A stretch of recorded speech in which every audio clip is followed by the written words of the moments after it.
It's about Mohammed Usman, who is a heavyweight fighter and, yeah, also the younger brother of former UFC champion Kamaru Usman. He just got handed a 30-month suspension. That's like 2.5 years, which is massive in combat sports. And the reason isn't just a failed test, it's a mix of banned substances and also lying to the investigators about it. So here's the simple timeline. Back in September 2025, the anti-doping guys did something called an out-of-competition test, which means it's not after a fight, not on fight week, not during weigh-ins. It's a surprise test at random. They can show up anytime, even when you're chilling at home or training. It's done to stop fighters from cycling performance drugs between fights. That test came back positive for testosterone. Now, quick explainer. Testosterone isn't illegal as a hormone, obviously, but in sports, taking extra testosterone artificially is banned because it can boost muscle, strength, and recovery, which gives an unfair advantage. In UFC, banned means either you can't use it at all or you can't use it close to competition. Testosterone falls under can't use it at all ever unless you have a medical exemption, and those are extremely rare and tightly controlled. Because of that positive test, UFC had to pull Usman from a scheduled fight in Rio in October, literally days before the event. Imagine training for months, fans buying tickets, and then boom, gone. Now, the part that made things worse isn't just the drug test.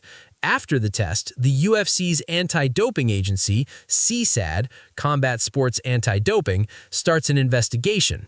Investigations are basically interviews plus paperwork, checking whether the athlete had a valid reason, like prescribed meds, accidental contamination, etc.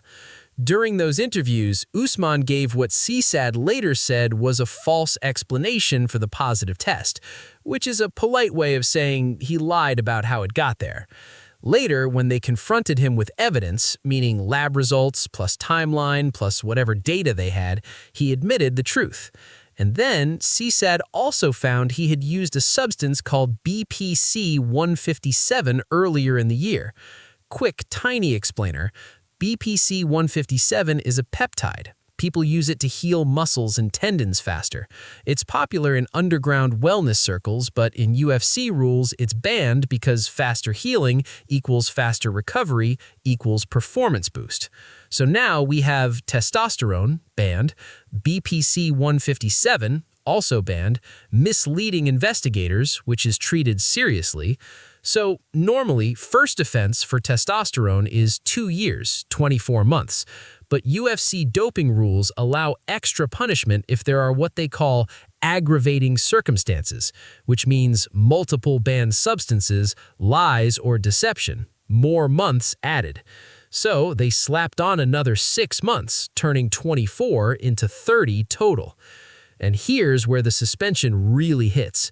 Usman can't compete until April 2028, and by then, he's going to be 39 years old. And yeah, heavyweights can fight older, that's true, but still, losing 2.5 prime years is brutal, especially because fighters don't just lose competitions, they lose momentum, training camps, ranking, hype, fan attention, everything.